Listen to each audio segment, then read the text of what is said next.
Welcome to the Gold Standard here on the 440 Sports Network. My name is Braden Gall, and you can follow me on the internet at Braden Gall. My name is Emma Lingen, and you can follow me on the internet at Emma_Lingen.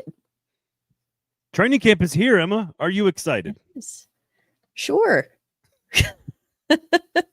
I mean, I'm excited because I think hopefully, maybe, perhaps it means the chance to finally turn the page on whatever we witnessed last season.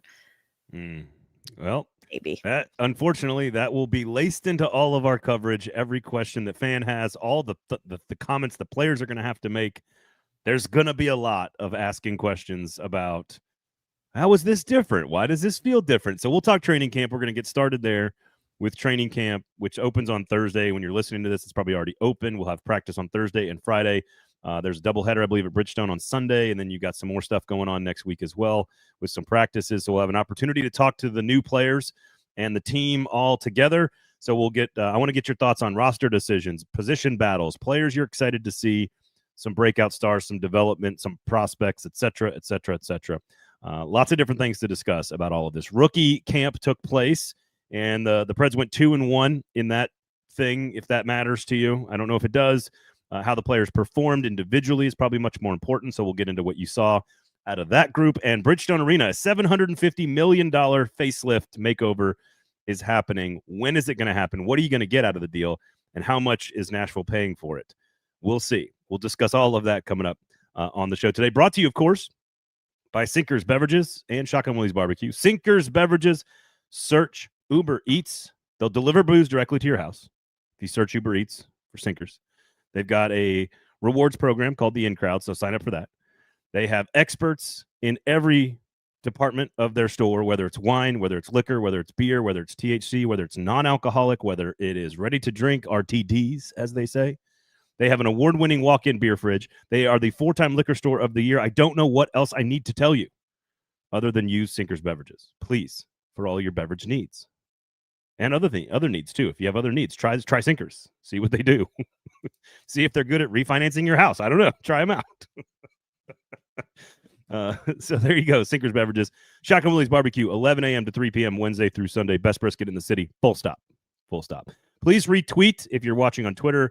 Share on YouTube and Facebook if you are listening on your podcast app of choice. 5 stars, please. If you do not give us 5 stars in that review, you are a hater officially. But if you want to share it on YouTube, that is the most productive and efficient avenue of approach to get involved and get into the chat. So please do so. Logan already there. There we go. If we're still having trouble with Vange, would you trade him and someone like Ufko or another blower piece for McTavish?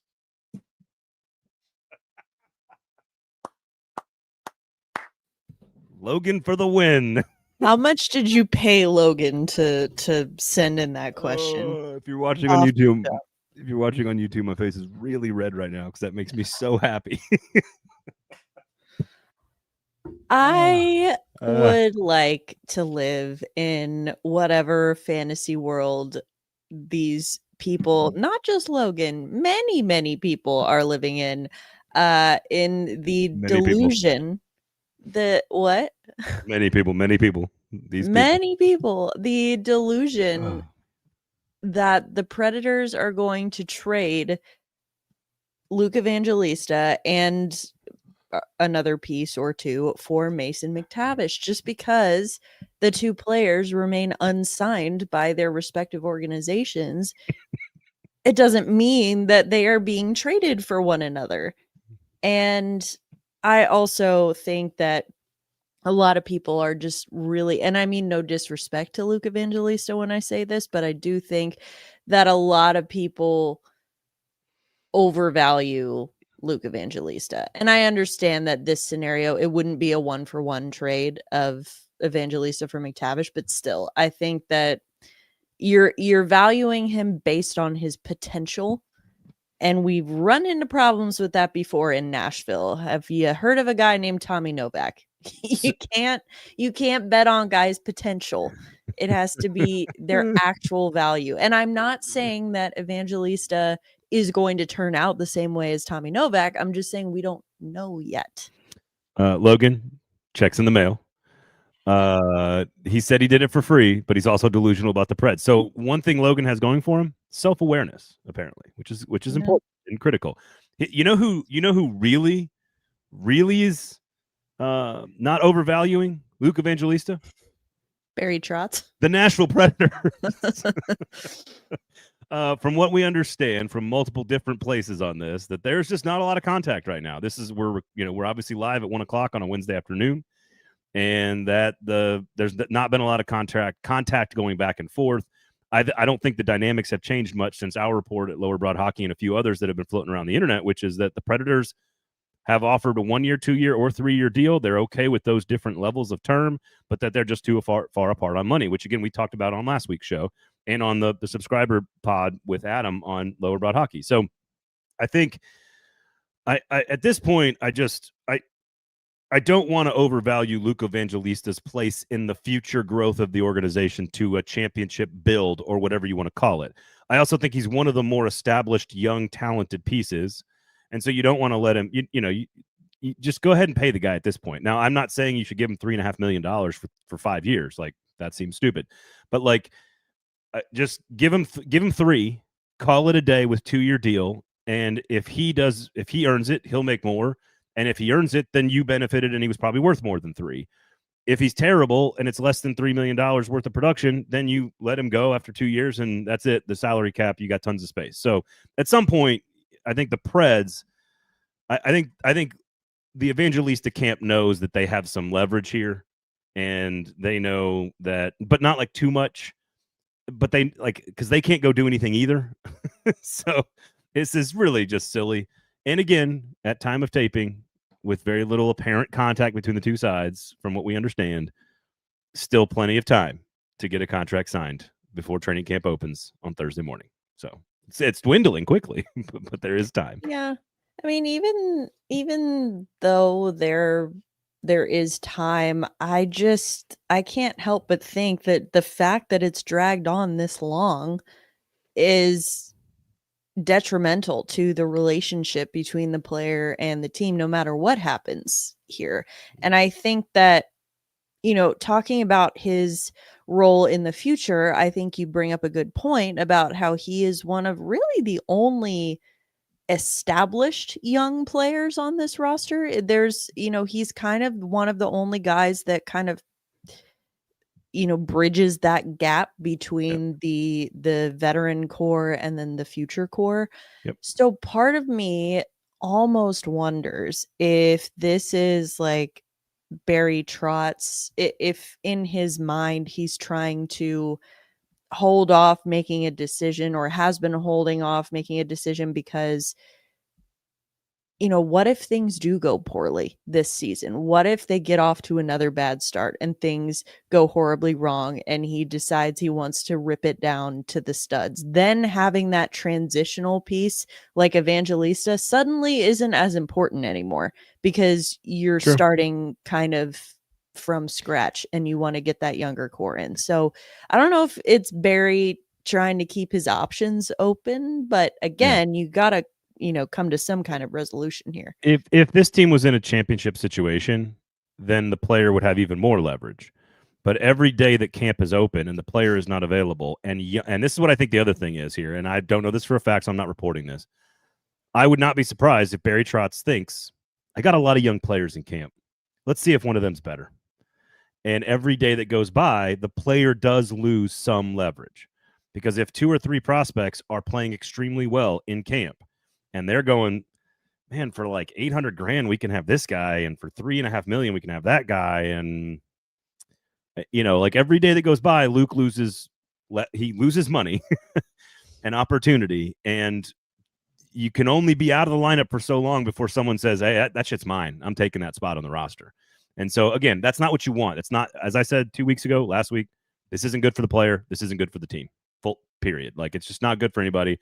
So you would think, and this is what I'm trying to teach my children, there's things, I know if you look at the internet and you don't realize that people can do this thing called compromise.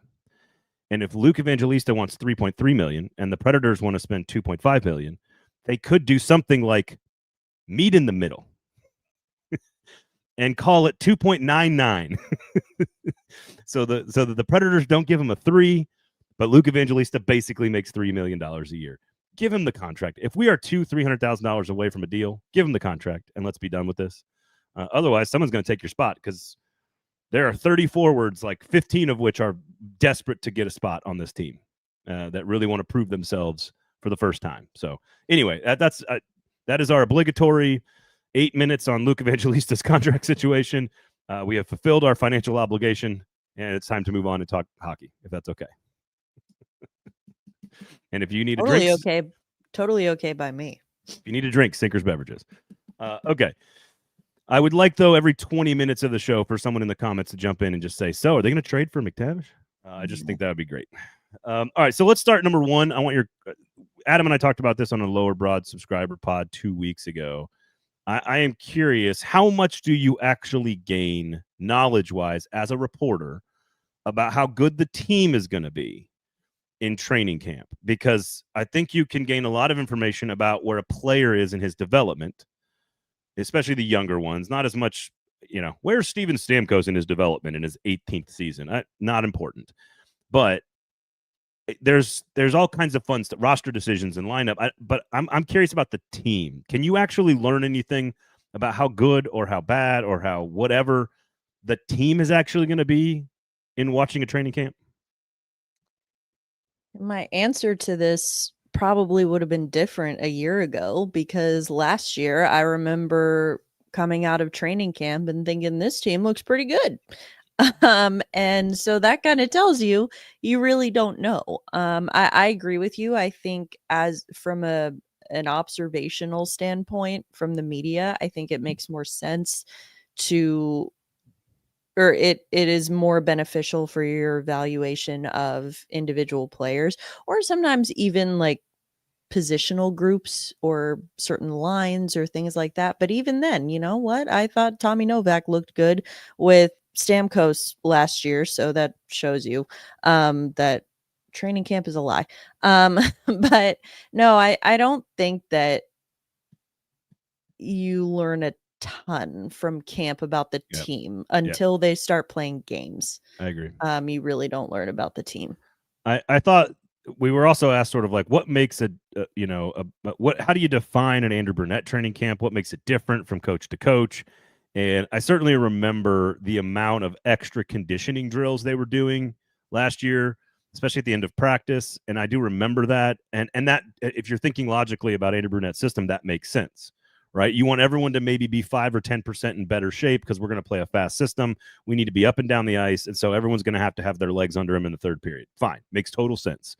And I'm curious to see what happens in this training camp, if that's something that they're doing again in this training camp, knowing that part of the problem was a bunch of old farts not getting on board with the system fast enough last year. Yeah, I mean, it is interesting, and this is just me putting 2 and 2 together, but, to echo what you said, that's what a lot of players had talked about the last 2 years under Brunette, like that compared to any other camp that they've been to, that this one, it was so much more skating. It was a lot more like conditioning and things like that. And they just came off the ice absolutely gassed every single day. And that was not something they were used to in a training camp environment. Then fast forward to the end of this past season where Barry Trotz, I believe, was the one who said that we're going to look at doing things a little bit differently in training camp. And he didn't specify what, they would do differently. But part of me has to wonder, because that, the conditioning and the skating, that's the thing that everyone is quick to point out about, the one thing that's so different about Andrew Burnett training camps, that it's like, would that maybe be the first thing to go? Not that they don't do any conditioning whatsoever, but it's like, hey, maybe we spend more time on like developing plays and offensive schemes and special teams and things like that, and less on the individual conditioning, just because like it's not like this is their first time skating in 5 months. Like they've been kind of building up to this. It's not your job as the head coach to get them back into shape. That they should be doing that already. So I think that I will be intrigued to see if we, from a reporter standpoint, can see the difference in training camp this year. I think that is an interesting note, considering this next point, which is if you look at their current roster, which is 32 forwards, 21 defensemen, and 7 goaltenders. So whatever the math is on that, 53, that's 60 players, right? 16 of them, and you'll see why I'm going here. 16 of them were born in 1995 or earlier. 1995 was 30 years ago. Just want to point that out. Philip Forsberg, 14th season. Eric Holla, 13th season. Steven Stamkos, 18th season. Jonathan Marchessault, 13th season. Ryan O'Reilly, 17th season. Roman Josi, his 15th freaking season in Nashville, Tennessee, by the way. Osterley, 12th season. Shea, 11th season. Saros, UC Saros, his 11th season in the NHL. Bunting, 7th season. I don't know who Dylan Gambrell is, but 7th season. McCarron, 9th season. Andres Englund, 8th season. You kind of get what I'm doing here. And of those 16 that were born in 1995 or earlier, almost all of them are starters on the team. Almost all of them. It's Forsberg, Stamkos, Marchessault, O'Reilly, Holla, McCarron, Josi, Shea, Saros. Like, you name it. And this is not some piece of rocket science, but just thinking about Philip Forsberg in his 14th year as a Nashville Predator, I believe, right? I think maybe 1 season in the minors for Washington. Josi in his 15th season. Stamkos and O'Reilly have played a combined 34 seasons of hockey. This is not a young team at all, and it could transition to that new core way quicker than we realize, because when you lay it out like that, of course they can't push them too hard in training camp. There's a lot of young talent on this roster that's fans should be excited about. And plenty of them are going to go into battles, and maybe some of them are going to come out starters of this camp. But this is, to me, to be honest, Emma, this is about being as healthy as humanly possible in game 1 of this season to give the entire organization, the coaching staff and the players, the best possible opportunity to find some semblance of success early on. And if they are banged up, that is a concern, because old folks heal. Takes a lot longer to heal when you're old. I can speak as one of them. Well, I don't know. All these guys that you're mentioning, I mean, we're in the same age bracket, so it's got me feeling real good about myself too. Also born before 1995, by the way, just to be clear. I wasn't gonna ask. Was born before 1995. Yes, I agree. Health is important, obviously, but I think I don't know. I think that on one hand, I agree. You don't want to push them too far. You don't want to push them too hard in camp. But it's like, I think that for this team, especially after what we saw last year, after the 0-5 start, this team needs to have a good start. They need to have a solid start. They don't even necessarily need to go 5-0. I'm saying, like, you got to even like 2-3, 3-2. I don't know.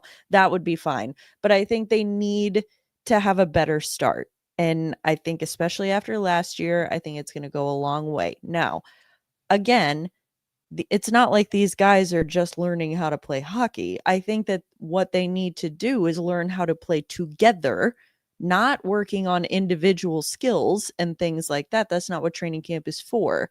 And drills and skating and passing drills, things like that. That's not what it's for.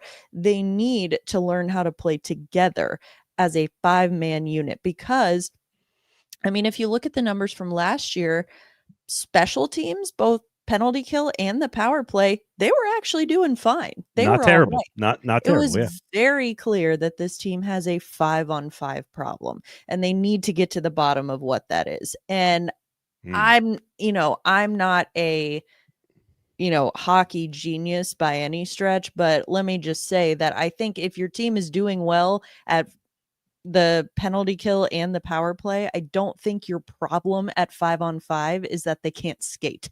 Like, I don't think that that's the issue that you need to be working on in camp. I think it's something that has to do more with playing as a team, which goes back to your original question of like, how much can you really learn about a team from training camp? I don't know how much we as observers can learn, but I think that the players certainly can learn a lot more. What's fascinating too is I remember this conversation about like last year from Adam in particular, like, oh, I think Stamkos at his age and his skill, maybe he's the one that might have the toughest time adapting to the system. Brady Shea, excellent skater. Jonathan Marchessault, all about intensity and effort and energy. Not to say that Stamkos isn't, but like that was kind of the question. I want to say he was clocked as like the fastest player on the team last year a couple different times. So like it wasn't necessarily the speed. It's like something, I forget what the term is, but it was like bursts. Like it's like he couldn't maintain that speed probably, but it was like the quickest like burst through the neutral zone in particular, right? Like that's when he's on a mission, he can fly through the neutral zone. Shot out of a cannon. Yes. Yeah. Anyway, so I think I want to kind of work through the things we're most excited about, things that are most important. We've discussed all summer the roster battles themselves. I think you kind of need to put your hands in the air and just say, let's see what happens. We don't know if Reed Schaefer's actually better than Ozzy Weisblatt, who's better than Joachim Kennel, who might be better than Matthew Wood, who we just don't know yet. We got to see what it looks like. I imagine one or two of them make the team. It's going to be fun to see how that unfolds. Obviously, by the way, I just saw this on the Lower Broad Hockey Chat about one of the Weisblatt brothers in a car accident as well. So I don't know a lot of the details on that, but obviously that's a terrible piece of news and a tragedy. So I assume two Weisblatts were supposed to be in camp, and so Ozzy included. I don't know what that's going to look like in terms of whether they're going to be around or not. Now that just kind of hit me. So yeah, so very unfortunate. The oldest brother, Orca, was killed in a car accident. He was 25. It was, and quite honestly, I have to wonder if that was playing into sort of the team mentality, going back to talking about the rookie or the prospect tournament. The team had just learned of the news that morning before they lost to Florida 6-1. And Oasis, the younger brother, had been playing at that tournament, and he obviously left. Ozzy left as well. We don't know. We haven't gotten an update as far as how long they're going to be away from the team, quite frankly. And I'm sure that the team feels this way as well, that they deserve as long as they need to be with their families. So anyway, we don't know.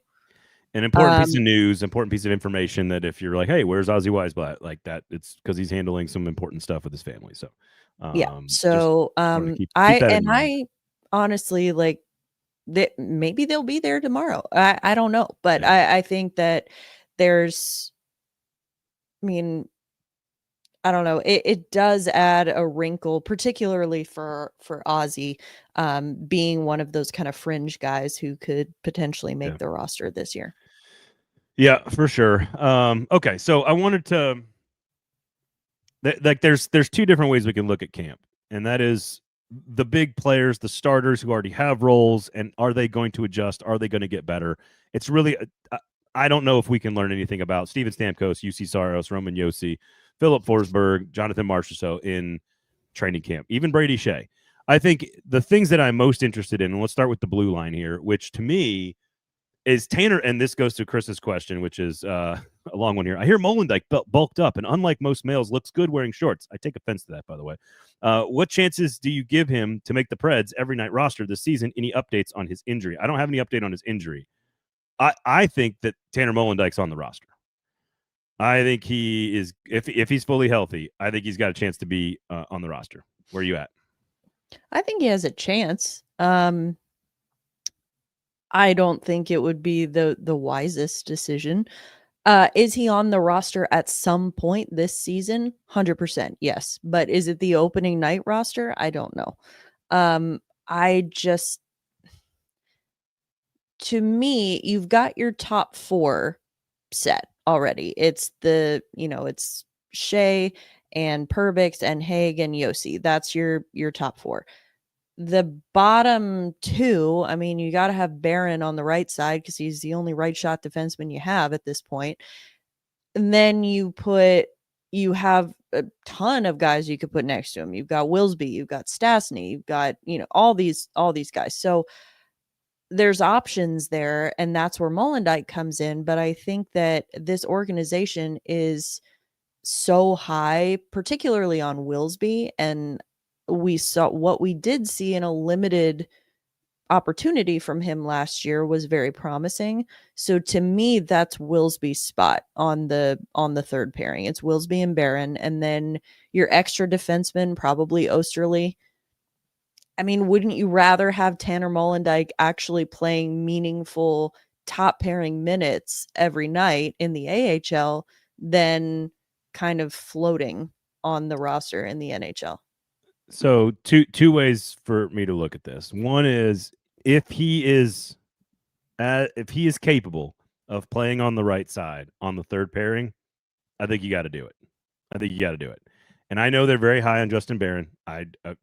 Whatever. Oh, believe me, if the question is Molendijk or Barron, we all know how I feel about that. But I think they were closer. If it's Molendijk or Wilsby, I'm less fair. I think they were closer to keeping him last year than anyone realizes. And so where I'm at, because I don't know if he's ready or not. I don't know what he looks like in his first shift. I don't know how he handles the gravity of an NHL game or the physicality, or if he's fully healthy. I don't know. I need him to prove me wrong. I need him to prove all of us wrong and show us that he's not ready. Because I think the team needs him for a lot of reasons, not to necessarily win a bunch of games, but they need this something that gives the fans this hope of the future. And if he's as good as we all think he has been and is, and how they talk about him, give him a chance to prove us all wrong. Give him a chance to prove the organization wrong. I think Tanner Molendijk needs to be on the third pairing on opening night. That's it. Now, that may be wrong. I could be totally wrong about that. I got no problem being wrong. I just think it needs to happen. Just like I know you disagree with me on Brady Martin. He needs to be out there. Like, I get that's a different one because he's going to go back no matter what. That's different. We're talking about a player who could be on the third pairing opening night and be on the second pairing or the first pairing by the second month of the season if he proves that he's the player everyone thinks he can be. Tanner Molendijk is to me, the biggest story of training camp. It's how good is he and is he ready? And if he proves everybody that he is, that is one of the biggest developments, period, for this team moving forward. Because if he is good and he is capable at this age of supporting the team on the left side or the right side, then you've got a piece to build around, and you need more of those. And so I think you've got to throw him out there. And if he's as close to being as almost on the roster this time last year as some folks have alluded to, then I think he's obviously much, much, much closer today. So I think Molendijk is the one storyline that I'm like, that's an every practice, follow that, see where he's at, who's he skating with, does he look ready, is he healthy, et cetera, et cetera, et cetera. I understand the argument, and I mean, I get it. I would counter with a couple things. Number one, I think the long-term plan is to have Molendijk and Gibson as kind of your top 2 defensive pairing. Now, Gibson is a guy who has really impressed me and has really impressed the organization, but I don't think he's quite as close to being NHL ready as Molendijk is. So my thought from an organizational standpoint is that wouldn't it be nice for the two of them to get time together in the AHL, developing that chemistry and building together. I'm just saying, I don't think it's possible to overcook a prospect, like especially a defensive prospect. I mean, in the minors, I think that they tend to take longer to develop anyway. And I'm not saying that Molendyk isn't ready. I'm just saying he hasn't played at the AHL level yet. So at least give him a chance there. Give him a chance to play with the guy that you want him to be playing with for the foreseeable future in Andrew Gibson. So that's number one. Number two, as we alluded to earlier, don't know the status of his injury. Now, it's entirely possible that he was held out of the prospect tournament for precautionary reasons. He did leave practice early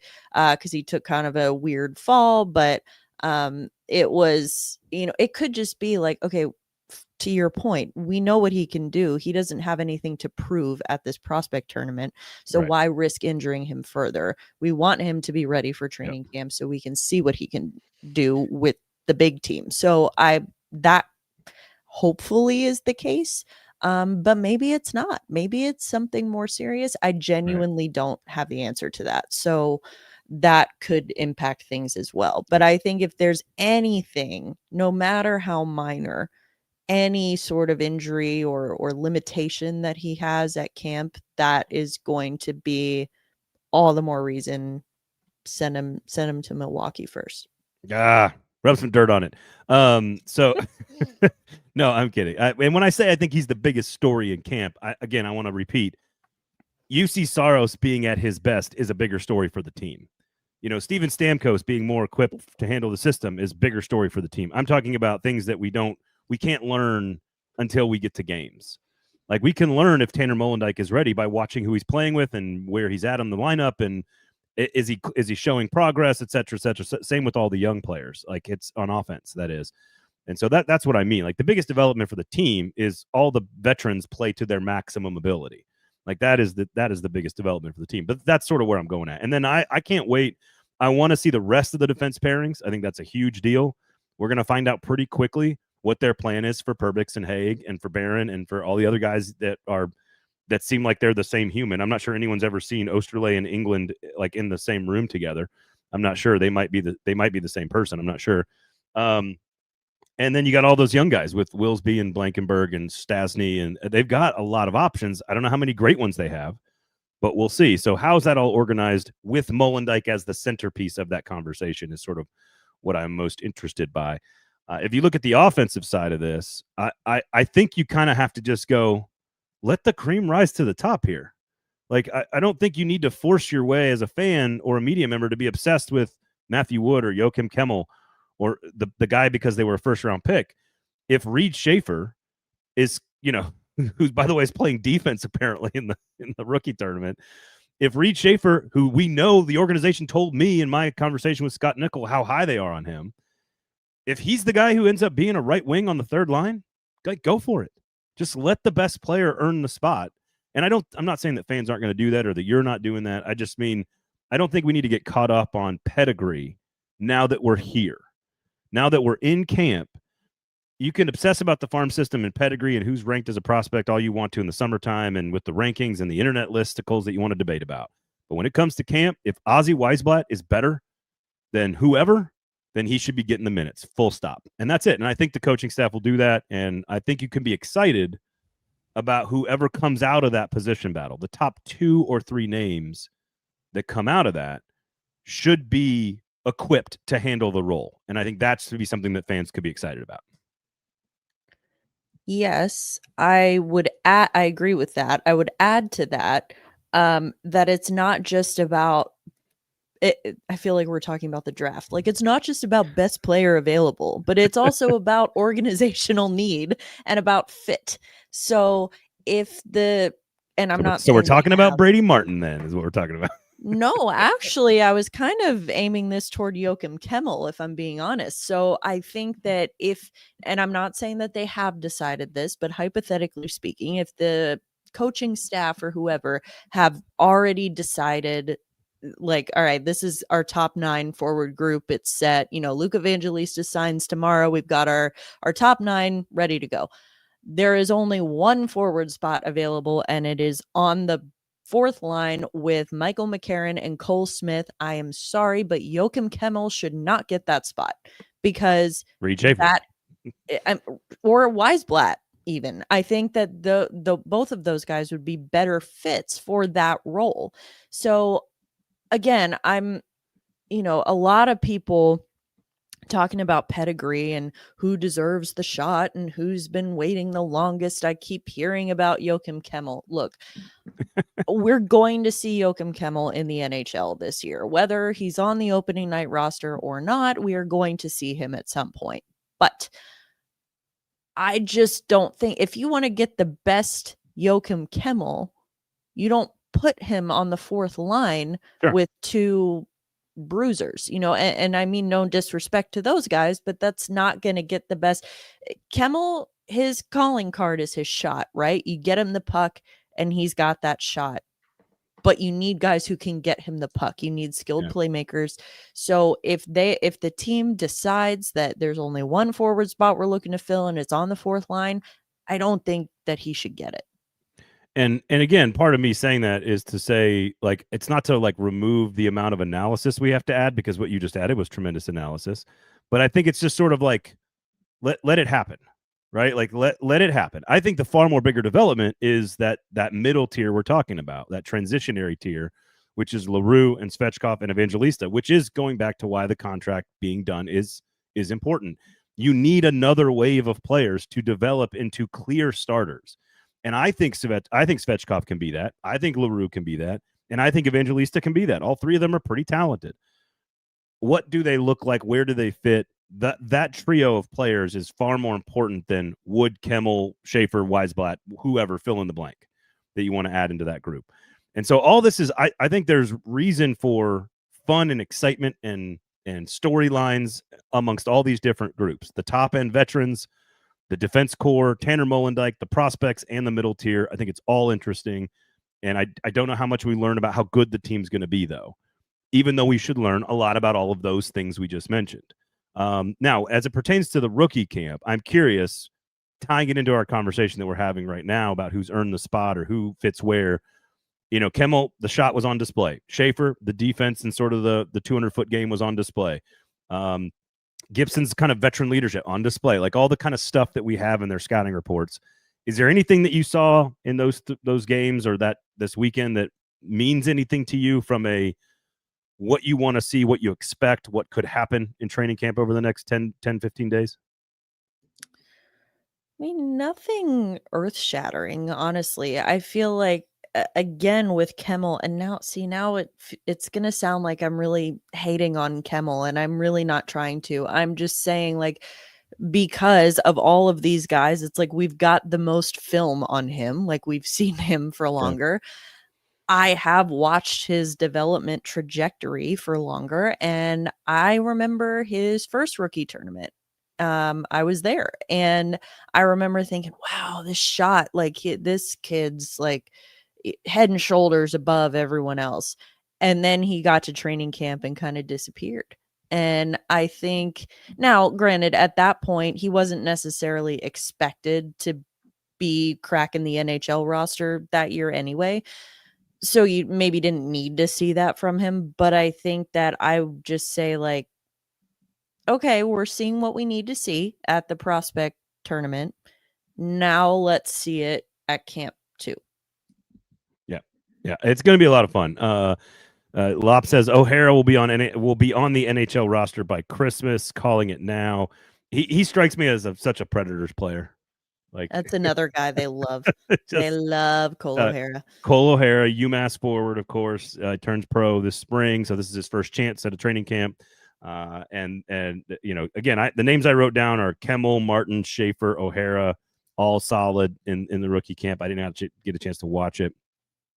So the beauty of all this is, like, let it all happen.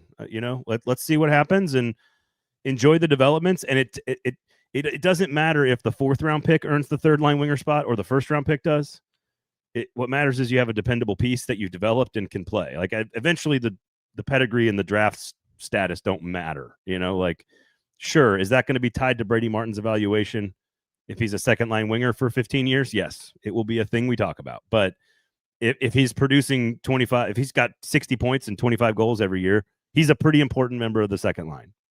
I got it. I'm not saying that's what people wanted when they draft him, but so just keep that in mind. And we'll see what happens. I think it's a fun camp for all the young reasons. Like I'm not that interested in the veterans. Like I need the games.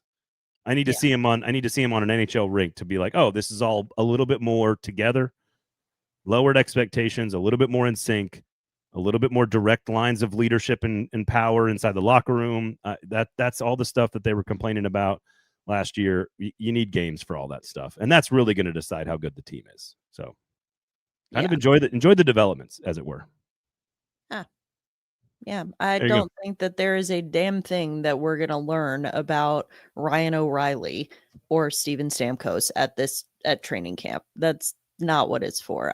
Like you said, I'll check back in with them once the games start. That's where I'm going to be more interested in what they're doing.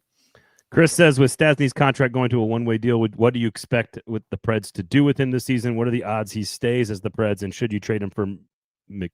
Never mind. Go ahead. Well, I saw Mick.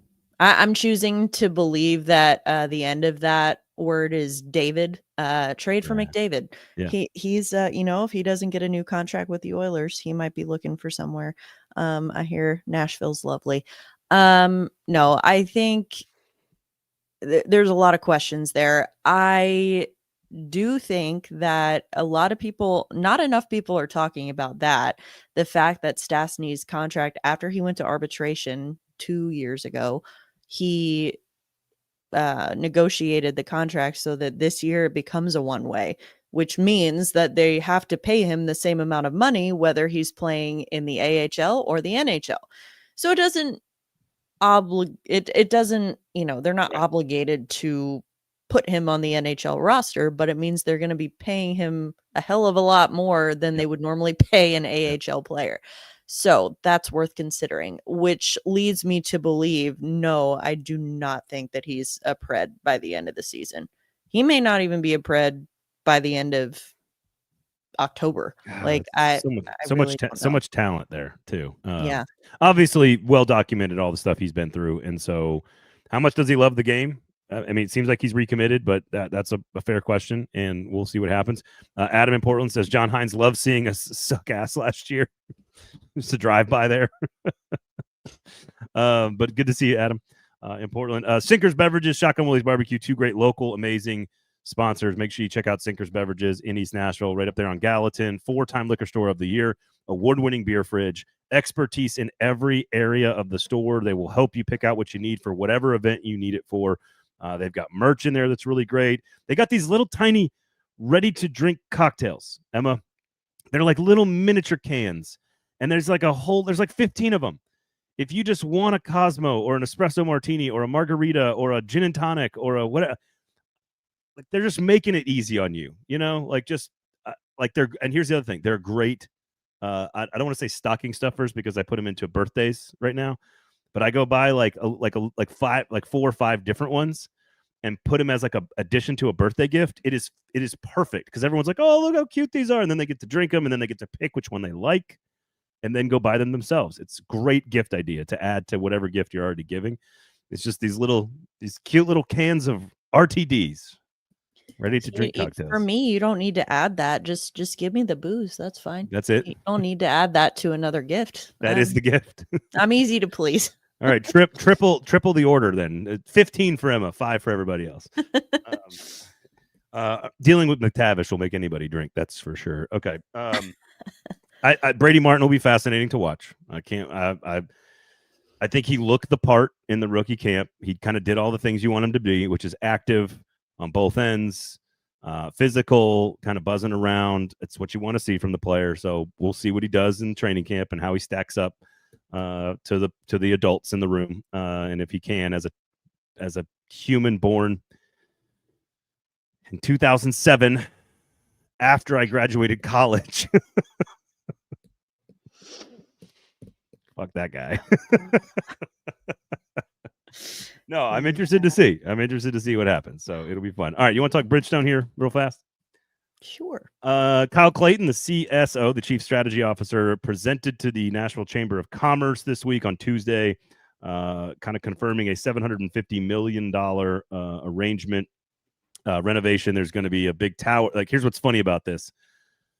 The reporting on this, and this is not a knock on Alex at all. I love Alex, but I talked to some folks around this meeting, and I think it's a $750 million expansion, and here are the renderings, and no one's going to pay for it but the Predators.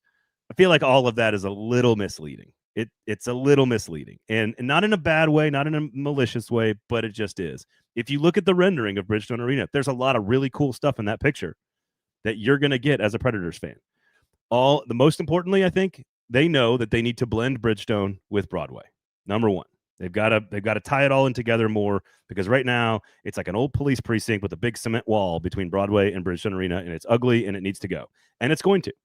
And so that whole thing is going to be a giant like retail space and restaurants, and like it's going to connect Broadway to that side of Bridgestone Arena. Glass entry, its own atrium, its own entrance, bigger escalators, bigger entrance, et cetera, et cetera, et cetera. All that very smart. 100,000 square feet of retail space and restaurant. However, when you look at the rendering, Emma, the vast majority of things that you see in that rendering are not included in this $750 million and are not going to be done by 2030 when they're proposing all of this is going to be done. That is going to be a bunch of other stuff. Those towers on 6th Avenue and Broadway, the tower over by Terry and Pete's, or Pete and Terry's, whatever it's called, on that side, none of that is included in this, even though it is the main thing in the rendering that you see. So that's number one. The ticket surcharge was agreed upon a couple of years ago. So this has kind of been baked into your tickets. It's going to grow, but not by much. It's a couple bucks per ticket, I believe. It'll have the largest rooftop in all of Nashville, which is hilarious, but like also cool. The sales tax recapture. Now, as someone who also covers metro politics for a living, when Geodis was built, the soccer stadium, they did a sales tax recapture on a 10-acre lot. Turned into one of the biggest fights in modern metro issues. How are they paying for the Nissan Stadium, the new Nissan Stadium? A big chunk of that is sales tax recapture in the area. They increased the motel-hotel tax by 1% because they're allowed to do that to pay for Nissan Stadium. All of this is technically found money, but it is an opportunity cost. It is money that could go to the city council. It is money that could go to the metro coffers and could be used for other things. I am not saying that we shouldn't do this, but I think it is disingenuous to say that the Nashville Predators and Bill Haslam are paying for every penny of this when they are taking a percentage of the sales tax from Bridgestone Arena that would normally go to Metro and paying for this stuff. That is a little disingenuous to me. It's not lying, and it's not the end of the world. It's not a reason not to do the project. But I do think the entire thing has not been vetted or pushed upon or poked and prodded enough to just say, look at all this cool stuff that's coming for $750 million by 2030, and we're not paying a penny of it. I don't think any of that headline is accurate. Not to be a giant, rain cloud, which we could use right now. I could use some freaking rain, just for the record. It's so hot. Ugh. It's freaking, it's middle of September. What are we doing? Yeah. All right, go. That was a long windup. What do you got? I mean, I think you nailed it. I think that and granted, I don't cover this and I don't know as much about the financials, as much as you do with the other work that you do covering local politics and things like that. But what I can say, just if we're taking a 10,000 foot view at what is needed in the organization, if the organization is going to pay for things or spend massive amounts of money on things, a new practice rink or a practice rink period has been at the top of the list of needs since 1998. And there's still no plan for that. Back when I was working at the organization, there was all this talk, oh, we have all this underground space. We're going to do what New Jersey did and build a practice rink that's attached to Bridgestone. It's going to be great. It's all going to be underground because we have all this space. Yeah, no. They can't use Bellevue before anyone asks. It's not equipped for that, and it's too far away. Same with Antioch. Same idea. The Centennial is the best location, and it is a horrid facility, which is why they don't do training camp there anymore. Yeah, it's Bellevue. Bellevue's much nicer. Barry Trotz literally came back after being gone for how many years and said, "You guys are still using this dump as your training or your practice rink." So now a lot of players might live closer to Bellevue. If most of the expensive folk on the roster are south and a little west of the city, which expensive folk tend to live there. Yes, some like Yossi's not living off Division Street anymore. In no, but I think also, like, ideally your practice rink in an area like Nashville, it should not be that far from your home arena. Yeah, I agree with that. I think, unless it's like a team like the LA Kings, for example, they never practice. They don't even practice at Staples Center or whatever it is now, Crypto, because there's 3 different teams that use it, and half the time they don't even have access to it. Yeah. So they do everything, all their team offices, everything is all at their practice facility. So it's farther away because they're not going back and forth. For Nashville, all the offices are at Bridgestone. So it's just logistically, it makes more sense. Plus, Bellevue is, at the end of the day, a source of revenue for the organization because they use it for, open skates and practices and events and things and, leagues, things like that. So the more the team uses it, the less revenue they get from it. So that's not what it was built for. But it is the farthest I have to travel to cover any single event in the city, and that's frustrating to me personally. Me too. Considering my entire life kind of happens in like a 2-mile radius of where I live. Would you say inside 440? Maybe? Yeah. Is that what you'd say? Yes, that is what I would say. So I think that's a very long rambling rant that didn't really have an end. But the point is, I just, having seen this organization, how they operate from the inside out, I think there's a little bit too much emphasis on things like building a rooftop for our arena and not enough emphasis on here's what we actually need to like service our hockey team, which we are claiming to be.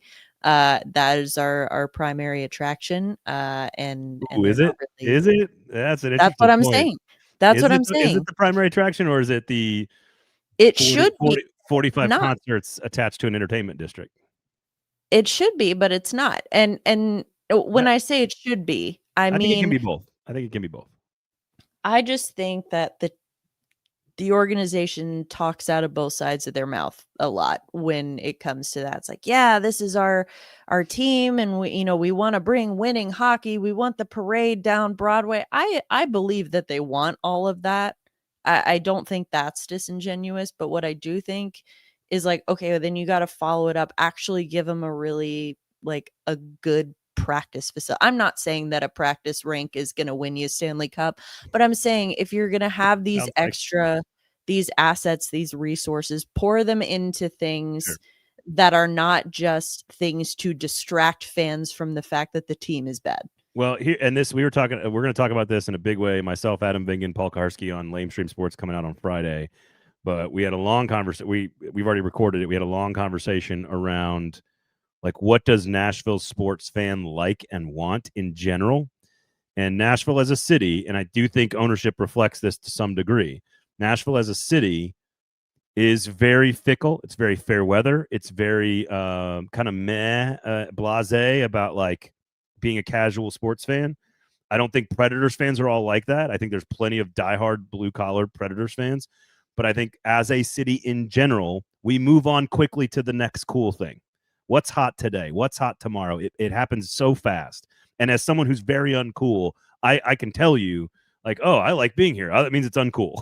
So I do think Bridgestone needs to, you cannot lose, because I say all that to say ownership will always have this other thing to fall back on for the Preds. It doesn't matter if it's one guy or 15 people or a family in the future. You will always have Bridgestone and the entertainment district of Lower Broadway to fall back on from a revenue stream standpoint. And anything that happens with hockey is sort of like house money. It's all gravy. It's all extra after that. It doesn't mean they're not trying to win, but it does. You can't ignore this massive revenue stream that you have in terms of your brand and how successful the building is, all of which the Predators have done a great job of creating and cultivating over the last 10 or 15 years. And so I think it's very smart to do what they're doing, which is to build Bridgestone, integrate it into down and Broadway more, make it feel more, because the building is antiquated. It's very old. It's a 30-year-old building or more. And it does feel, I don't know what the right word is, Emma, but it feels like it needs some character inside and out. And so if you want to make it less, all right, how about this? Do you know the smell of the concourse when you walk into Bridgestone Arena? Everyone knows that smell. It's like a little bit of fried food mixed with like a little bit of cholesterol mixed with a little bit of beer and maybe like a little bit of sweat, you know? Like that's how it smells. And a little bit of weed, depending on what concert was there the night before. True. Billy Strings shows have been announced in February. I've been to many of them at Bridgestone. My point is, you know that smell? That's how it feels sometimes from a vibe standpoint, like how it's laid out and like it feels very closed off. I think there's lots of really great parts of the building.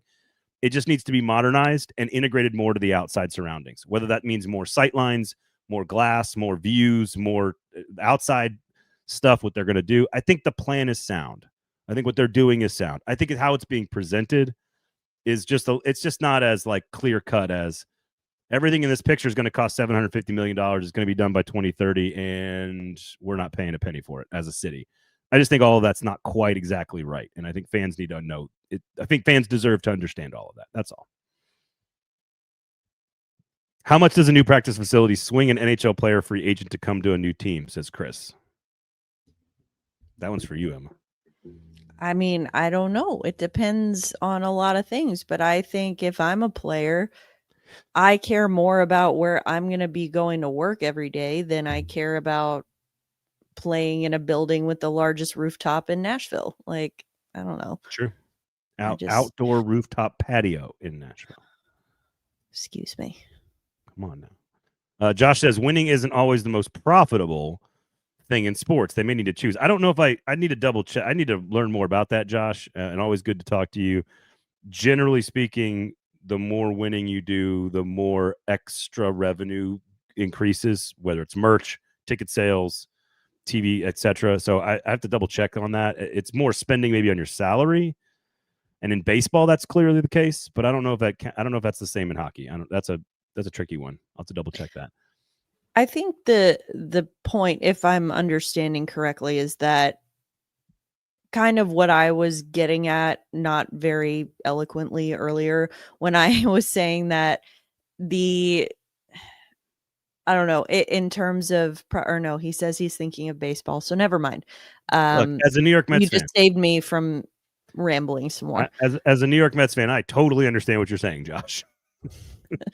Steve Cohen spends $1 billion of his own money, and we still might not even make the playoffs. I don't even know. Are we in the playoffs today? We might be in the playoffs today. I don't know. And the rest of us really enjoy it. It's fun to have something you can count on every year. Yeah. Hey, the Yankees are right there with us. So, all right. Anyway, Angels, same. So, all right. Bridgestone Arena, facelift coming. Smart decision. I'm going to do some digging on the actual numbers on this because they're claiming that the towers are not included, but they're saying that that's going to be paid for by tenants and by the team, and that's not how tens of millions of dollars of construction loans get paid for, just as a point of fact. So a lot of tax subsidies go into those, a lot of TIFs, a lot of other things that go into that kind of stuff. So infrastructure costs, etc. So all right, what else you got for the folks? Emma, are you excited hockey's back? You excited? sort of back, kind of back? Yeah, I am. I'm excited to have real things to talk about and not just hypotheticals. Ready for new season. Yeah. Lob says the Cowboys make the most money, but rarely win anything. That's the NFL, and a lot of teams are like this. Winning is not correlated to a league like that in the NFL, where the top 5 or 6 or 7 revenue streams are all based on media contracts and a lot of other things. Like, and the Cowboys are the most valuable franchise in all of sports. Like, literally came out last month, $13 billion franchise. That's because of 100 years of branding also, and living in and being in the market, the state of Texas, right? There's other things involved in all that. So anyway, good. I like that kind of conversation, though. I enjoy those kinds of talks. So there you go. Emma, where did I already ask you where people can find you? Did you already promote hockey news? No, but you nailed it. The hockey news. There you go. Make sure you check that out. I'm assuming you're very excited to talk about actual people on an ice rink doing hockey things, hockey players on a hockey team doing hockey things. Otherwise, not named Mason McTavish. Shotgun Willie's Barbecue, who is not on a hockey rink doing hockey things. Neither is Luke Evangelista at this time. Maybe we should just trade them for each other. All right, so Shotgun Willie's Barbecue and Sinker's Beverages. And I hope you're all watching on YouTube, where Emma's one eye did one thing and her other eye did another. It was very impressive when I mentioned that. Thank you for listening. Thank you for hanging out. Yes, go ahead. No, I'm good. I'm done. All right. Have a good one, everybody. Lowerbroadhockey.com. Coverage begins tomorrow. Check us out. We'll have some coverage for you there as well. For Emma, I'm Braden. Thanks for listening. Thanks for hanging out. Thanks to all the commenters as well. Rate, review, subscribe. Thumbs up, notifications turned on, YouTube, etc., etc., etc. Thank you, guys. Hockey's back. We'll talk to you next time.